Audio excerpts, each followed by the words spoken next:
This is Kugan Cassius for IFL TV, proudly sponsored by Everlast. We're at the press conference here, the opening press conference here for Eubank Williams on December the 11th. I'm joined by... You don't even know what I am, do you? No, hold on, I was going to ask you, there was an intro to this question. Like, how savage are you? Seriously. We don't want to do that. It's for a different show. It's for a different website, that. Yeah. No, I just saw a couple of tweets the other day of people going, like, why can't you just be Dan? Like, why are you savage? I should probably be Dan now. But I've spent so many years being Savage Dan that the crossover is going to have to be quite... It's going to take some time. Maybe by summer 22, I think I might be Dan. Yeah. Sensible Dan. As you get older, then you lose it. You know, like... I was up there. Do you remember Lil Bow Wow? Yes. Who just become Bow Wow, Yes. and then Chipmunk become Chip. That was legal. That one. That was, Chipmunk to Chip was legal reasons. But yeah, when I went up there, I saw Savage Dan on the thing. I was just like, no, this is going too far now. This Savage Dan business. It's all right. It works. Let's talk about, obviously, December the 11th. Obviously, great news for, well, it's kind of two drawbacks which I'll talk to you about, obviously. The first thing is it's great that this fight is, say, free to air. If you've got a Sky Sports subscription, it's free to air. But no one likes a date clash, and obviously leading into Christmas, we've been through kind of this situation before. It's not ideal. I was talking to Johnny Nelson about it. He said that more choice is better. I always think on the night, in general, it just gives fans a little bit of I don't think fans should have that choice. They should be able to watch both shows comfortably without having to maybe flick or choose. I'm with you, but I know that there's so many moving parts to these shows, and when they go out, before anything, Kugan, I'm a fan, and I want to watch everything. I want to watch all these fights. So I'm sure there's gonna be some kind of maybe a slight time difference. That something could be arranged, because of course, like we don't want fans having to pick one over the other. Competition is good and competition is healthy, but at the same time, you don't want to have to miss one to watch the other. I'm just being sensible. This is sensible, Dan. You started this. But this is also boxing, and we do know that, especially the lead up into Christmas, where dates are difficult to come hold of in regards to venues and etc. So we know there's always a possibility, especially the last couple of weeks before Christmas, that we were in a situation with Chisora and Dillian White 2 or 3 years ago on the same night as Josh Warrington and Carl Frampton. So it's not something we're not used to. It's just something, as fans, we hope it doesn't happen. We also accept that this is a case of boxing, especially in a busy schedule. Yeah, and it's if you look at it closely, it's always going to be this time of the year when everyone's trying to cram their last bits in. It's almost like not very much happens in boxing in January, so everyone tries to squeeze it in to late November and December. We originally had the December 18th one, if that's any good. Could have been two clashes. But you know what? It happens. Boxing is one of those. There's so many different, people doing different fights on different days, and eventually there's gonna be a clash. We don't like it. We have to find a way around it. But I think it's an eventuality you're always gonna come across at some point. Yes, I agree, and I think that especially it's highlighted more when it is the end of year shows, but such is life. I think we kind of have to accept that this is the case in boxing, and yeah, it's going to happen every now and again. Yeah, it's what it is. I wish I could change something about it, but that's above my pay grade, I'm afraid. That's his pay grade there, Adam Smith. We'll talk to him about it in a bit. But as a fight, this is, I would agree with the fact that it's the domestic jewel of 2021. I think it's a fight that we've kind of, as fans, we have wanted over the last 18 months. And I think 18 months ago, I remember interviewing Chris Eubank, and I asked him about Liam Williams. And it might be Eubank being a little bit Eubank by saying, I don't know who that is you're talking about, but it doesn't really matter about that, because 18 months to 2 years later, they're actually fighting and headlining a big show in Cardiff on December the 11th. Yeah, and that comment there just riled up Liam, and since then, he's just made sure that he's given Chris every piece of his mind. And to be fair, do you know what? It's good. I like boxing. It's great. It's a respectful sport. But there is something added to it when there is a bit of need, or when there is a bit of beef and it's a bit of a grudge match. I don't know what it is, but it creates a bigger atmosphere, especially, after 18 months of back and forth. Finally, we have it, and it's a big fight. I'm telling you, I guarantee fireworks. I said it up there. I said, What shoe are you going to eat, by the way? I'm not going to eat these shoes. These are Jordan 4s. These are incredibly... The Dunlops, aren't you? Well, do you know what? I'm probably going to go with the Balenciaga sock shoes. They're the easiest to eat if this fight disappoints. Definitely not the cheapest to eat No, and they're replace. I'll invoice it. But that's how much I guarantee. I was going to say hat, but I didn't have a hat. I went with shoe. I don't know why. You're going to hack what? I was going to say I'll eat my hat. I feel like that's... Oh, eat your hat? I thought you meant hack as in... No.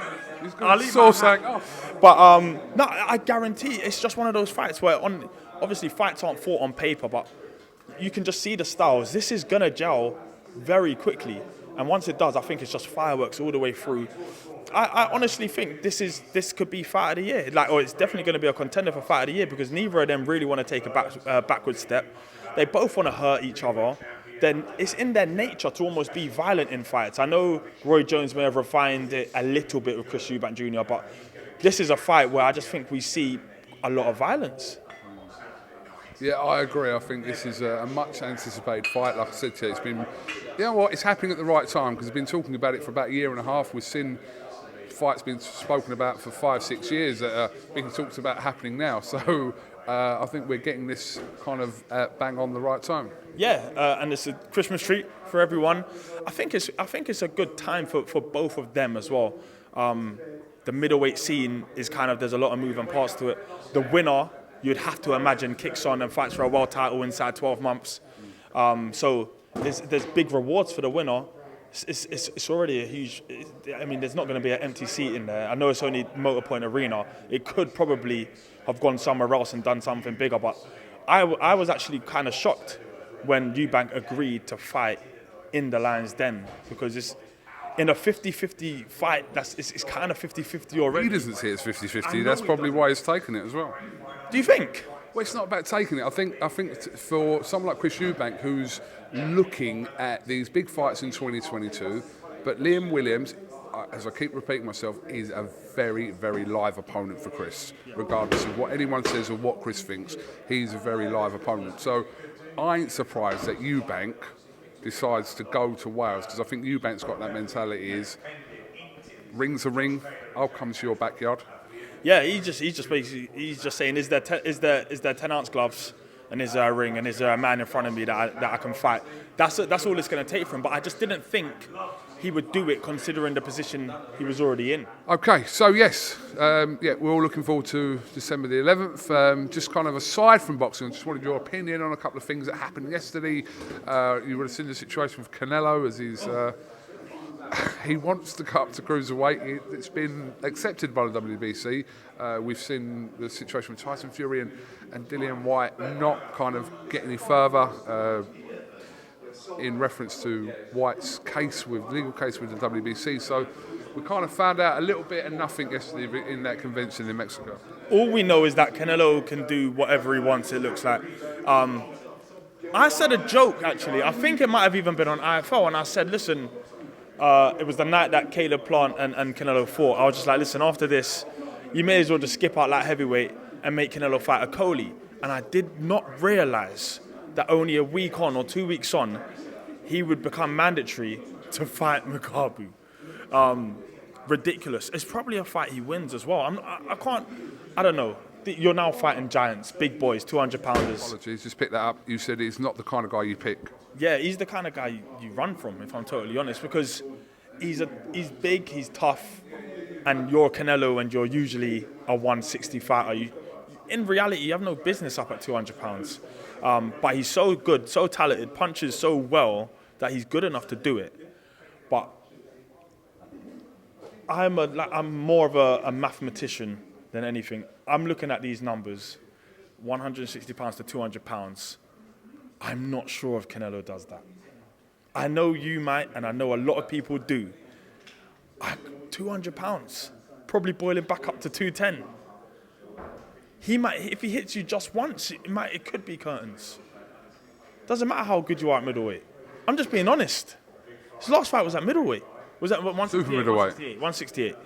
It's a super middleweight. it's still a fair distance up there to 200 pounds. All I say is, listen, I'm not saying I'm totally convinced that what you're saying isn't true. All I say is, if there's somebody that can achieve that in this world of boxing, it is someone who's at that very, very elite level, and I would say that he's capable of doing that. And I'll stand by the fact that I think he's capable of going up to cruiserweight and beating MAKUBU.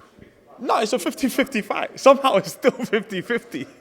But I don't know. You have your reservations No, about I just have my reservations purely because of the size difference. And just one left hand landing down the pipe, it could spell the end. But it's intriguing because we know. I always said the only two things that are going to beat Canelo from now are age and size. And you have to be considerably bigger than him to beat him. MAKUBU is considerably bigger than him. So that's where, if I had to place my chips, I'd place them on MAKUBU, not because he's better than Canelo, just because he is a genuine massive guy. We'll see if that materialises. I don't see the fight happening myself. I know. No, I don't.